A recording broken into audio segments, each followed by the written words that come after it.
चतुर्थोऽध्यायः ध्यानम्। कालाभ्राभाम् कटाक्षैररिकुलभयदाम् मौलिबद्धेन्दुरेखाम् शङ्खम् चक्रम् कृपाणम् त्रिशिखमपि करैरुद्वहन्तीम् त्रिनेत्राम् सिंहस्कन्धादिरूढाम् त्रिभुवनमखिलम् तेजसा पूरयन्तीम् ध्यायेद्दुर्गाम् जयाख्याम् त्रिदश परिवृताम् सेविताम् सिद्धिकामैः। ॐ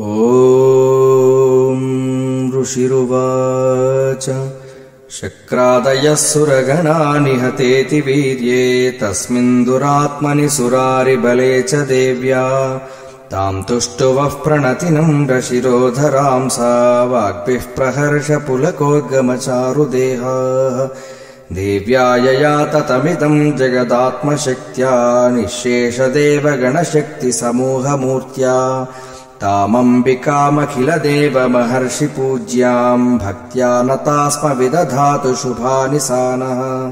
यस्याः प्रभावमतुलम् भगवानन्तो ब्रह्मा हरश्च न हि वक्तुमलम् बलम् च सा चण्डिकाखिलजगत्परिपालनाय नाशाय चाशुभभयस्य मतिम् करोतु।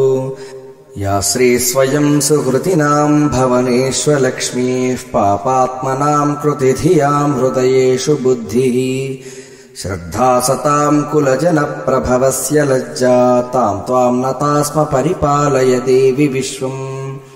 किम् वर्णयाम तव रूपमचिन्त्यमेतत् किम् चातिवीर्यमसुरक्षयकारि भूरि किम् चाहवेषु चरितानि तवाद्भुतानि सर्वेषु देव्यसुरदेवगणादिकेषु।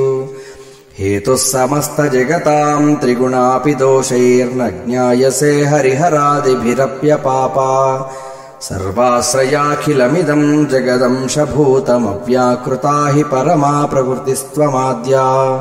यस्याः समस्तसुरता समुदीरणेन तृप्तिम् प्रयाति सकलेषु मखेषु देवी स्वाहासि वै पितृगणस्य च तृप्तिहेतुरुच्चार्यसे त्वमत एव जनैः स्वधा च।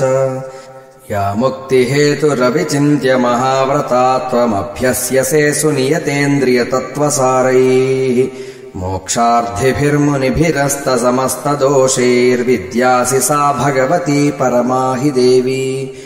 शब्दात्मिकासु विमलर्घ्यजुषाम् निधानमुद्गीधरम्यपदपाठवताम् च साम्नाम् देवी त्रयी भगवती भवभावनाय वार्ता च सर्वजगताम् परमार्तिहन्त्री।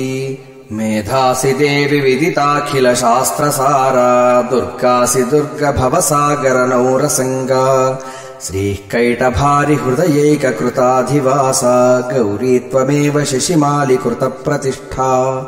ईशः सहासममलम् परिपूर्णचन्द्रबिम्बानुकारिकनकोत्तमकान्तिकान्तम् अत्यद्भुतम् प्रहृतमात्तरुषा तथापि वक्त्रम् विलोक्य सहसा महिषासुरेण दृष्ट्वा तु देवि कुपितम् भ्रुकुटीकराळमुद्यच्छशाङ्कसदृशच्छवियन्न सद्यः प्राणान्मुमोच महिषस्तदतीव चित्रम् कैर्जीव्यते हि कुपितान्तकदर्शनेन। देवि प्रसीद परमा भवती भवाय सद्यो विनाशयसि कोपवती कुलानि विज्ञातमेतदधुनैव यदस्तमेतन्नीतम् बलम् सुविमलम् महिषासुरस्य।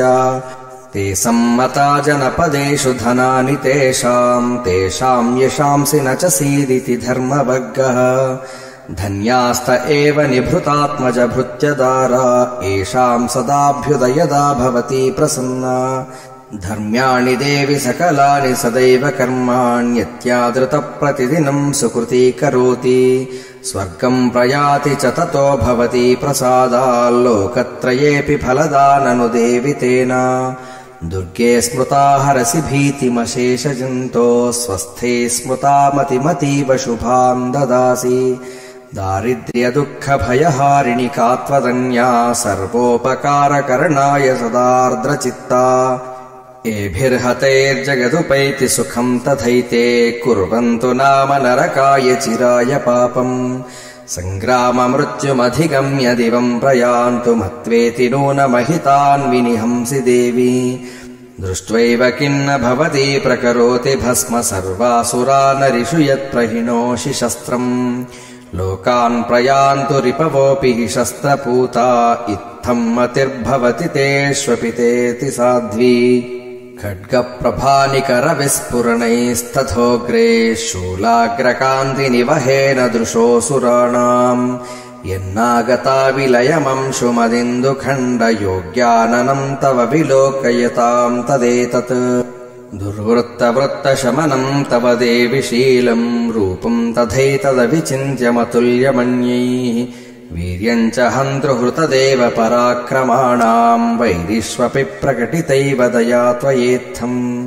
केनोपमा भवतु तेऽस्य पराक्रमस्य रूपम् च शत्रुभयकार्यतिहारि कुत्रा चित्ते कृपा समरनिष्ठुरता च दृष्टा त्वय्येव देवि वरदे भुवनत्रयेऽपि त्रैलोक्यमेतदखिलम् रिपुनाशनेन त्रातम् त्वया समरमूर्धनि तेऽपि हत्वा नीतादिवम् रिपुगणा भयमप्यपास्तमस्माकमन्मदसुरारिभवम् नमस्ते शूलेन पाहि नो देवि पाहि खड्गेन चाम्बिके घण्टास्वनेन नः पाहि चापज्यानिस्वनेन च प्राच्याम् रक्ष प्रतीच्याम् च चण्डिके रक्ष दक्षिणे ब्राह्मणेनात्मशूलस्य उत्तरस्याम् तथेश्वरि सौम्यानि यानि रूपाणि त्रैलोक्ये विचरन्ति ते यानि चात्यर्धघोराणि तैरक्षास्मांस्तथा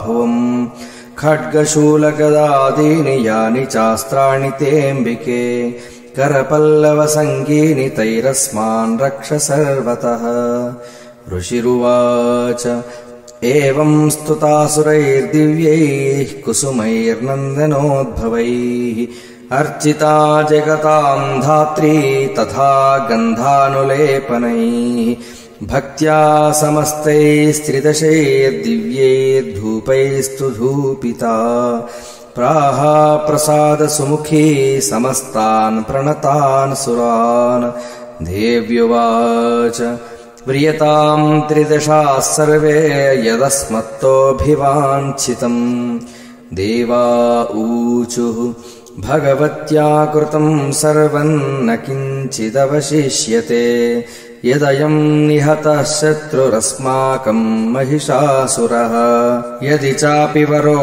देयस्त्वयास्माकम् महेश्वरी संस्मृता त्वम् नो हिंसेधाः परमापदः यश्च मर्त्यस्तवैरेभिस्त्वाम् स्तोष्यत्यमलानने तस्य वित्तर्धिविभवैर्धनदारादिसम्पदाम् वृद्धये स्मत्प्रसन्नात्वम् भवेथाः सर्वदाम्बिके ऋषिरुवाच इति प्रसादिता देवैर्जगतोऽर्थे तथात्मनः तथेत्युक्त्वा भद्रकाली बभूवान्तर्हिता नृपा इत्येतत्कथितम् भूपसम्भूता सा यथा पुरा देवी देवशरीरेभ्यो जगत्त्रयहितैषिणी पुनश्च गौरी देहात् सा समुद्भूता यथाभवत्